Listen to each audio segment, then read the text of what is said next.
मायके वर्सेस ससुराल में काम सिखाने वाला परिवार।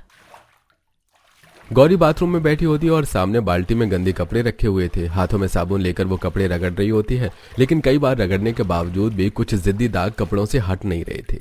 हे भगवान, ये दाग क्यों नहीं छूट रहा? मैंने कितनी बार रगड़ा फिर भी साफ नहीं हो रहा। तभी पीछे से उसकी सौतेली माँ आ जाती है। उसने कपड़ों पर दाग देखा तो उसका चेहरा गुस्से से लाल हो जाता है। गौरी, इतनी बड़ी हो गई है तू, लेकिन तुझे कपड़े धोने तक नहीं आते। ये देख, ये दाग अभी भी ज्यों का त्यों है। मम्मी, मैंने सच में बहुत बार रगड़ा है, लेकिन ये दाग छूट नहीं रहा। सौतेली माँ उसके पास आती है और उसकी चोटी पकड़कर जोर से खींचती है। हाँ मम्मी, ये छोड़ दो, बहुत दर्द हो रहा है। मैं रगड़ रही हूँ, अच्छे से साफ कर दूंगी। प्लीज छोड़ दीजिए मेरे बाल। ये दर्द मैं तुझे इसलिए दे रही हूँ ताकि तुझे याद रहे, हर काम ढंग से करना है, न कि बस फॉर्मेलिटी करनी होती है। अगर दोबारा कपड़ों पर दाग रह गए तो और बुरा हाल करूंगी तेरा। इतना कहकर सौतेली माँ उसकी चोटी झटक कर छोड़ देती है और गुस्से से वहां से चली जाती है। गौरी वहीं जमीन पर बैठ जाती है और आंखों से आंसू बहने लगते हैं। सुबकते हुए वो फिर से कपड़े उठाती है और धीरे धीरे उन्हें रगड़ने लगती है।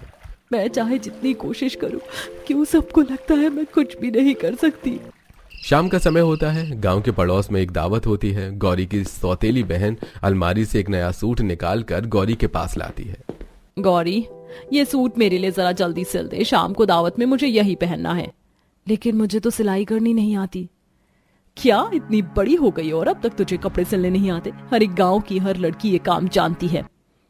नहीं, मुझे कभी जरूरत ही नहीं पड़ी। ये सुनकर सौतेली बहन भड़क जाती है। उसने गुस्से से सुई धागा गौरी के हाथ से छीना और जोर से उसका हाथ पकड़कर सुई चुभो देती है। मेरा हाथ खून निकल रहा है, बहुत दर्द हो रहा है। तेरे काम ही ऐसे हैं कि तुझे बिना मार पीट के कुछ समझ ही नहीं आता। वो सुना है ना, लातों के भूत बातों से नहीं मानते, वही हाल है तेरा। प्लीज मेरा हाथ छोड़ दो। सौतेली बहन मुस्कुराकर उसका हाथ झटक देती है और कमरे से बाहर चली जाती है। गौरी वहीं बैठी आंसू पोंछती है और जैसे तैसे बहन का सूट सिलने लगती है। माँ, काश आप मुझे अपने साथ ले जाती। अगर ऐसी जिंदगी जीनी थी तो ये जिंदगी मुझे नहीं चाहिए। कुछ समय बाद सारा परिवार गांव की दावत में पहुंचता है। गौरी एक कोने में चुपचाप खड़ी अकेले खाना खा रही होती है। तभी उसकी सौतेली बहन अपनी दो सहेलियों के साथ वहां आती है। देख रही हो बहनों, इसके और मेरे पहनावे में कितना फर्क है। सच कह रही है तू, चमक रही है तू, और ये तो बिल्कुल गांव की नौकरानी लग रही है। और हाँ, ये तो लातों की भूत है, अगर काम ठीक से ना करे तो मम्मी इसको बहुत पीटती हैं। लगता भी है इसकी हालत देखकर जैसे रोज पिटाई होती हो। तीनों जोर जोर से हंसने लगते हैं। गौरी की आंखों में आंसू आ जाते हैं। वो प्लेट वहीं रखकर रोते हुए दावत से बाहर भाग जाती है। शाम के समय गौरी चुपचाप रसोई के पास अकेली बैठी होती है। तभी उसके सौतेले भाई उसके पास आते हैं। आओ आओ गौरी, ये खेल खेलते हैं, बिल्कुल नया खेल है, तुम्हें मजा आ जाएगा।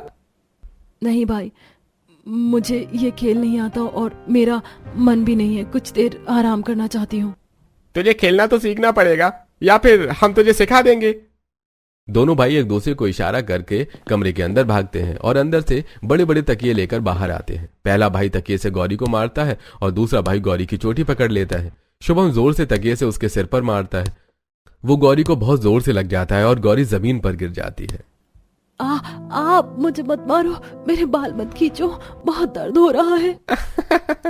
हम तो बस मजाक कर रहे थे, पर तू तो बिल्कुल भी नहीं हंस रही। पता नहीं कैसी अजीब है तू।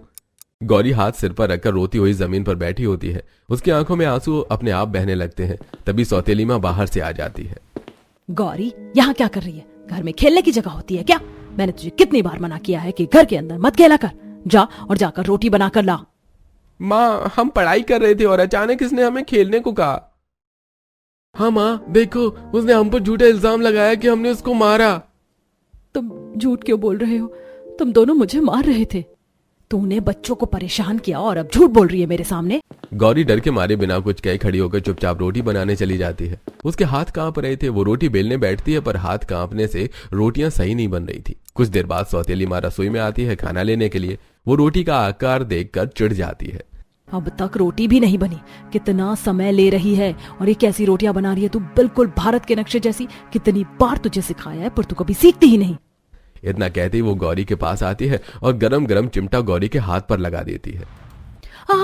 मम्मी, मेरा हाथ छोड़ दो, बहुत जल रहा है। मैं अब सही से गोल रोटी बनाऊंगी, प्लीज मेरा हाथ छोड़ दो। नहीं, ये निशान तुझे याद दिलाएगा। तुझे हर काम सही तरीके से सीखना होगा, वरना हर बार भूल जाएगी कि काम कैसे करना होता है।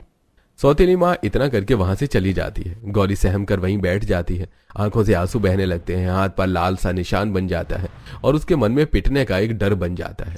अगले दिन गौरी फर्श पर बैठी रंग बिरंगे कलर और ब्रश से बहुत ध्यान से एक पेज पे सुंदर पेंटिंग बना रही थी और उसे बनाते समय वो बहुत खुश होती है। वाह, ये कितनी सुंदर बन रही है। अगर मम्मी होती तो मुझे देखकर खुश होती। इतने में दरवाजा जोर से खुलता है और अंदर उसकी सौतेली माँ आ जाती है और उसका चेहरा गुस्से से लाल होता है। हाँ हाँ, यही सब कर।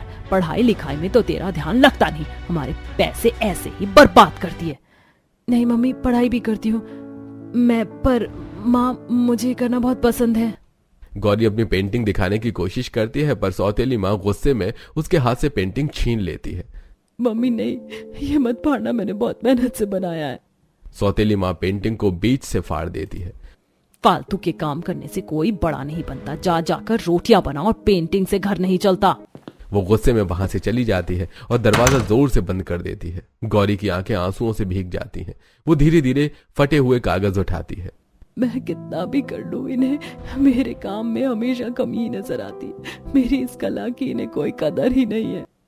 गौरी पेंटिंग के टुकड़ों को जोड़ते हुए अपने आंसू पोंछती है। मेरी माँ हमेशा कहती थी कि मैं बहुत बड़ी पेंटर बनूंगी, पर क्या मैं सच में पेंटर बन पाऊंगी? ये लोग तो मुझे चैन से जीने तक नहीं देते, और ना मेरी कदर है ना इन्हें मेरे सपनों की। शाम का समय होता है। सभी लोग एक साथ खाने की टेबल पर बैठे हुए थे। गौरी सबकी प्लेटें लगाती है और खुद भी बैठ जाती है। सब खाने लगते हैं। गौरी की नजरें सबके प्लेट पर होती हैं और वो थोड़ा घबरा रही होती है। ये क्या है? दाल में नमक कितना कम है? कितनी बार सिखाएं इसको? हाँ मम्मी, जरा इसे अच्छे से समझा दीजिए, नहीं तो आगे जब ससुराल जाएगी तब भी ऐसे ही उबला हुआ खाना देगी और आपकी बहुत बेइज्जती करवाएगी।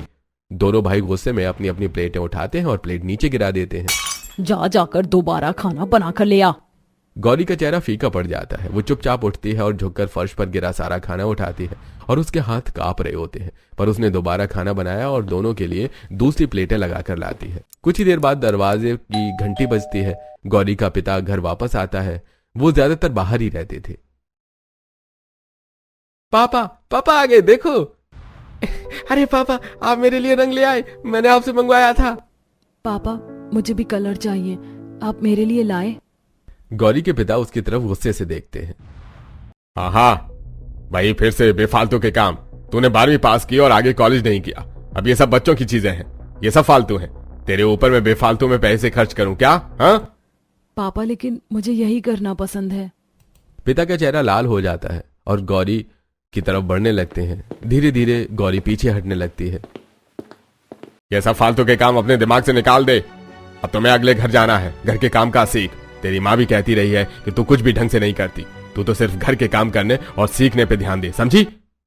उनकी आवाज से गुस्सा साफ झलकता है। गौरी की आंखें नम हो जाती हैं। ठीक है पापा, मैं सीख लूंगी। घर के बाकी लोग उसे चुपचाप देखते हैं। कोई कुछ कहने की हिम्मत नहीं करता। दूसरी ओर गांव में एक परिवार बहुत अमीर था, पर उनका घर बिल्कुल साधारण था। गांव वाले उन्हें साधारण मानते थे और किसी को नहीं पता था कि वो लोग इतने अमीर हैं, क्योंकि उनका असली बिजनेस शहर में था। शाम का समय होता है। गौरी नदी के पास अकेले बैठी होती है। अपनी डायरी खोलकर पेंटिंग बना रही होती है। उसकी उंगलियों पर रंग लगे हुए थे और उसकी आंखों में हल्की उदासी होती है। पीछे पेड़ के पास खड़ा राघव खड़ा होता है और वो धीरे धीरे झांककर गौरी को देख रहा होता है। ये लड़की कितनी प्यारी है, हमेशा यही आती है, अकेले बैठकर ड्राइंग करती है, पर क्यों? इतनी सुनसान जगह पर कौन अकेला आता है? लगता है इसके जीवन में बहुत दुख है। कभी कभी तो मैंने इसे चुपचाप रोते हुए भी देखा है, लेकिन ऐसा क्यों है? अचानक पेड़ के पास हल्की सी टहनी टूटने की आवाज होती है। गौरी चौंक जाती है और पीछे मुड़कर देखती है। तुम यहाँ क्या कर रहे हो? मेरी तस्वीर ले रहे हो?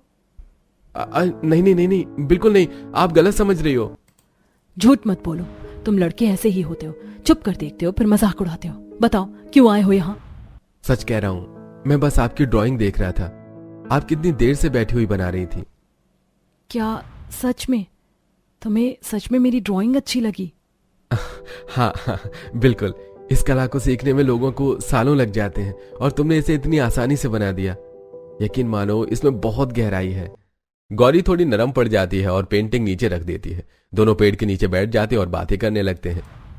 मेरे घर में किसी को भी मेरी पेंटिंग बनाना पसंद नहीं है। सब कहते हैं ये फालतू काम है, इसीलिए मैं यहाँ आकर बनाती हूँ। हाँ, ये जगह बहुत अच्छी है, यहाँ शांति है। मैं भी अक्सर यहाँ आता हूँ जब मन को सुकून चाहिए होता है। धीरे धीरे दोनों की बातें बढ़ती जाती हैं। नदी किनारे हर रोज उनकी मुलाकात होने लगती है। राघव उसे पहले से ही पसंद करता था, अब और भी पसंद करने लगा है और उससे शादी करने के सपने सजा लेता है। एक दिन राघव अचानक से अपने घर पर यह बात छेड़ता है। राघव थोड़ा हिचकिचाते हुए अपनी माँ के पास आता है। मम्मी, मुझे आपसे एक जरूरी बात करनी है। क्या हुआ बेटा, बोलो, इतने परेशान क्यों लग रहे हो? मम्मी, मुझे हमारे गांव की एक लड़की बहुत पसंद है, मैं उससे शादी करना चाहता हूँ। क्या? हमारे गांव की लड़की? कौन है वो नदी किनारे बैठकर पेंटिंग करती है, बहुत शांत, बहुत सादगी से जीती है। मम्मी, मैं उसे दिल से पसंद करता हूँ, मैं उससे ही शादी करना चाहता हूँ। सच कह रहे हो बेटा? ये कोई मजाक तो नहीं है? नहीं मम्मी, ये मेरा पक्का फैसला है। वही लड़की मेरी जीवन संगिनी होनी चाहिए। माँ उसे देखती है और उसकी आंखों में सच्चाई पढ़ लेती है। धीरे धीरे उसके चेहरे पर हल्की मुस्कान आ जाती है। दोपहर का समय होता है। गौरी के दरवाजे की घंटी बजती है। गौरी की सौतेली माँ दरवाजा खोलती है। सामने राघव की माँ खड़ी होती है, चेहरे पर हल्की मुस्कान और हाथ में मिठाई का डिब्बा लिए हुए। बहन जी नमस्ते, हम आपकी लड़की को देखने आए। दरअसल मेरे बेटे राघव को आपकी बेटी बहुत पसंद है। अरे अच्छा, ये बहन जी बैठिए, बट जरा बताइए तो आप कहाँ के रहने वाले और आपका खानदान कैसा है? बहन जी हम भी यहीं गांव के ही हैं। हमारा बस यहीं छोटा सा घर है जिसमें जिंदगी कट रही है। ये सुनकर सौतेली माँ मन ही मन मुस्कुराती है।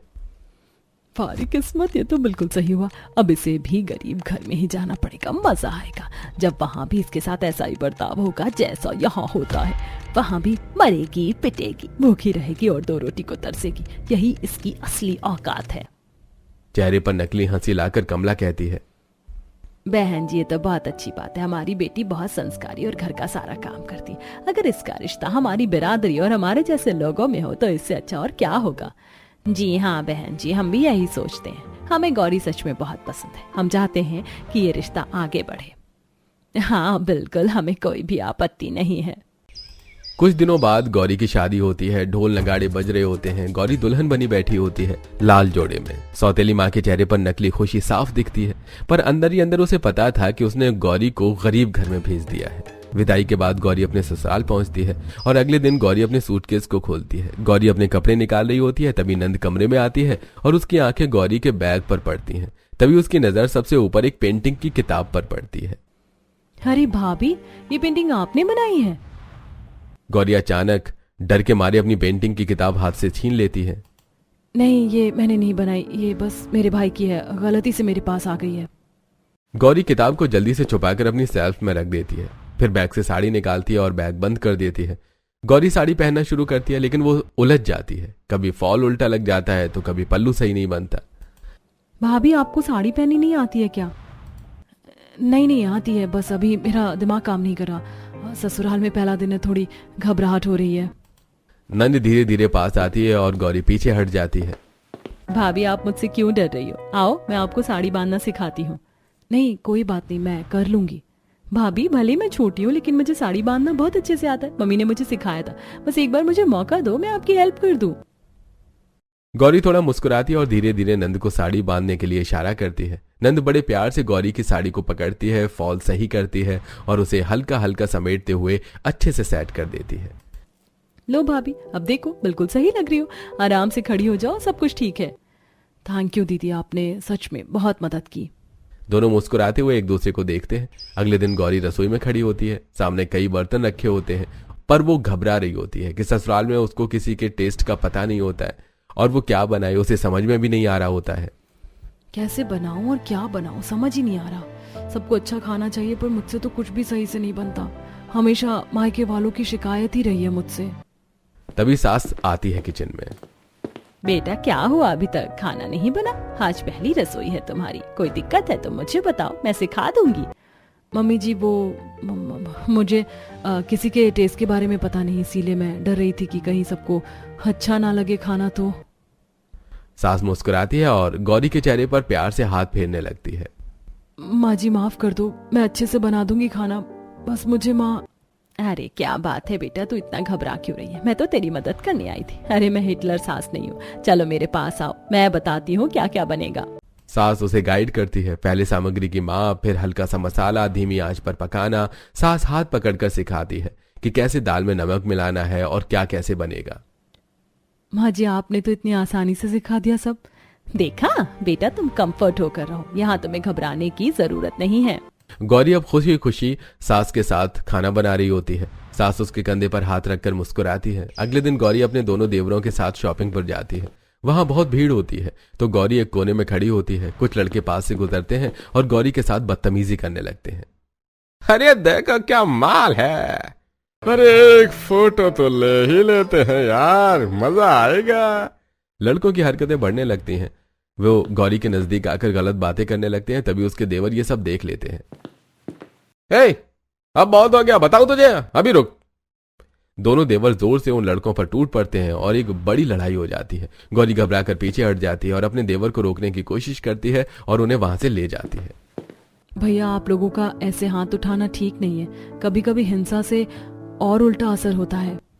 पर भाभी, उन्होंने आपको गलत नजर से देखा, हमने उन्हें रोका सिर्फ उसी के लिए। हमारा काम है आपकी इज्जत बचाना। हमें गुस्सा आ रहा था भाभी, उसने आपको ऐसा बोला कैसे? मायके में भाई नाम के शब्द से नफरत हो चुकी थी, लेकिन ऐसे देवर पाकर अब ऐसा लग रहा है कि भाई और देवर हो तो ऐसे। इतना अपनापन मुझे कभी नहीं मिला। गौरी अंदर से थोड़ी खुश होती है। पहली बार उसे एहसास होता है कि किसी ने उसके लिए स्टैंड लिया। भैया धन्यवाद, आज पहली बार मुझे लगा कि मैं अकेली नहीं हूँ। अगले दिन सुबह का समय होता है। गौरी वैक्यूम क्लीनर चलाना सीखने की कोशिश कर रही होती है। ससुर के कुछ जरूरी कागज टेबल पर रखे होते हैं। गौरी से वैक्यूम ऑन हो जाता है। मशीन जोर से चलती है और अचानक से कागज टेबल से खींचकर वैक्यूम में लिपट जाते हैं और कुछ पेपर मशीन के पास खिंच जाते हैं। ये क्या कर दिया मैंने? ये पिताजी के जरूरी पेपर थे, अब क्या करूं? पीछे से ससुर आते हैं और ये नजारा देखकर मुस्कुराने लगते हैं। क्या हुआ बेटा, मैं तुम्हें ही देख रहा था। अगर ये चलाना नहीं आता तो किसी को बुला लेते। पापा जी मुझे माफ कर दीजिए, वो गलती से हो गया। मुझे नहीं पता था, मैं बस इस वैक्यूम को चलाना सीख रही थी। बस मुझ पे गुस्सा मत करना। ससुर आगे बढ़कर उसके कंधे पर हाथ रखते हैं। गौरी डरकर पीछे हट जाती है जैसे कोई उसे मारने जा रहा हो।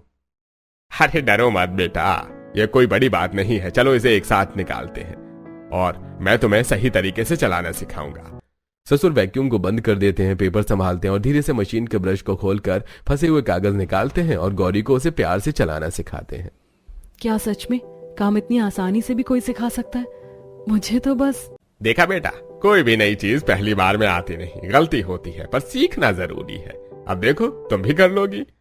ससुर और गौरी साथ मिलकर घर साफ करते हैं। एक दिन गौरी के ससुराल में प्रीतम के रिश्तेदार और गौरी के मायके वाले भी आए हुए होते हैं।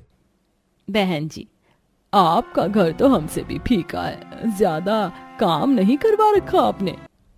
हाँ बहन जी, हमने ज्यादा काम नहीं करवाया और ना ही ज्यादा पैसे लगा रखे, बस हल्का फुल्का ही है। अरे सावित्री जी, आप क्या बात कर रही हो? शहर में आपका इतना बड़ा घर, इतनी बढ़िया कोठी है, और उसका क्या?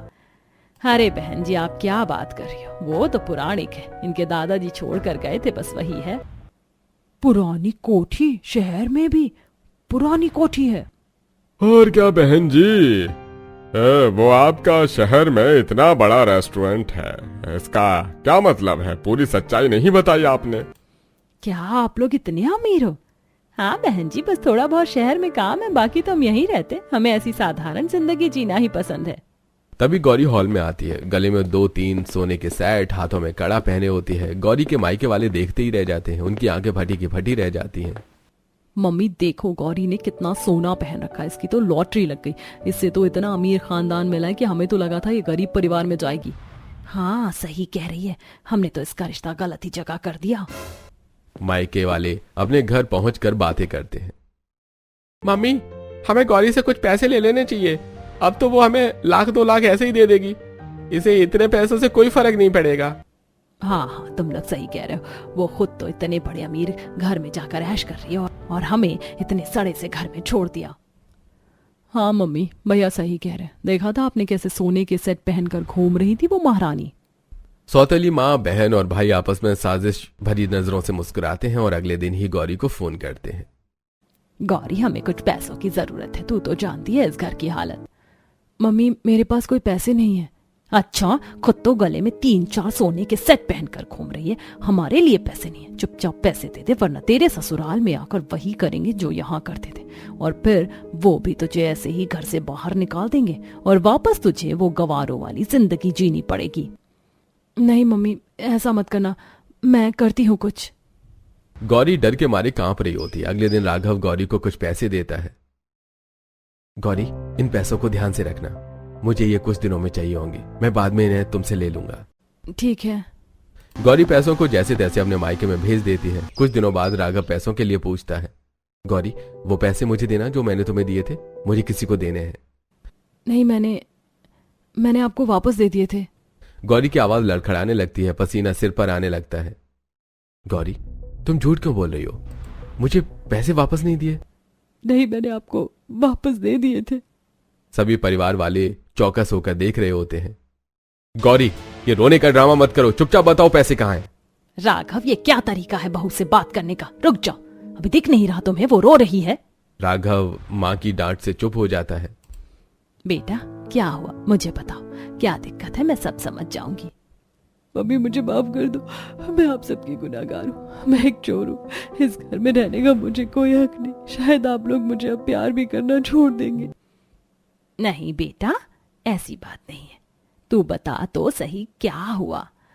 मम्मी जी, वो जो पैसे थे राघव जी ने जो मुझे दिए थे, मैंने उन्हें अपनी सौतेली माँ को दे दिए। बहुत डर गई थी, वो कह रही थी कि जैसे मायके में वो मेरा हाल करती थी वैसा ही यहाँ आकर करेंगी। अच्छा बेटा रो मत, कोई बात नहीं, इसमें तेरी कोई गलती नहीं है, सारी गलती उन लोगों की है। अब से तुझे उनसे मतलब रखने की कोई जरूरत नहीं है। इसका मतलब वो सारी पेंटिंग्स आपकी ही थी भाभी? हाँ, वो सब मैंने ही बनाई थी। बेटा तेरा हर सपना यहाँ पूरा होगा, अब किसी से डरने की जरूरत नहीं है और ना ही आंसू बहाने की। अगले दिन से नंद गौरी की सारी पेंटिंग्स की फोटो ऑनलाइन डाल देती हैं। ससुराल वाले गौरी के लिए एक एग्जीबिशन अरेंज करते हैं जिसमें वो अपनी बनाई हुई पेंटिंग लगाती है। लोग उसकी पेंटिंग खरीदते हैं। गौरी बैठे बैठे लाखों रुपए कमाती है। उसकी आंखों में अपने सपने पूरे होने की चमक और आत्मविश्वास दिखाई देता है।